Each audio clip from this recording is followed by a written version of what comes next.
নমস্কার বন্ধু, কেমন আছো সবাই? আশা করি সকলেই ভালো আছো। আজকের ভিডিওতে আমি দেখাবো খুব সহজে কিভাবে 13 এর নামতা লিখতে হয়। তো চলো আমি নামতাটি লিখে দেখাই। আমরা সাধারণত 13 একে 13 এবং 13 দুগুণে 26 সবাই জানি, কিন্তু এর পরে দিয়ে আমরা সমস্যায় পড়ে যাই। তো এখানে দেখো তো 3 থেকে 6, 3-এর পরে 6 কত বেড়েছে? 3 বেড়েছে।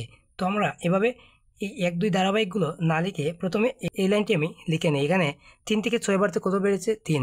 তো এভাবে আমি এখানে লিখে দিই 9।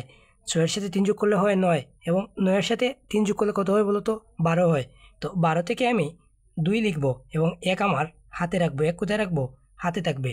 তো 12-এর সাথে আরও যদি 3 যোগ করি কত হয়? 5।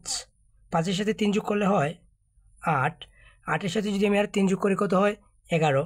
তো 11-এর 1 লিখব, হাতে 1 থাকবে, এবং 1-এর সাথে যদি 3 যোগ করি কত হয়? 4। 4-এর সাথে 3 যোগ করলে কত হয়? 7। 7-এর সাথে 3 যোগ করলে কত হয়? 10। 10-এর 0 হাতে থাকবে কত? 1।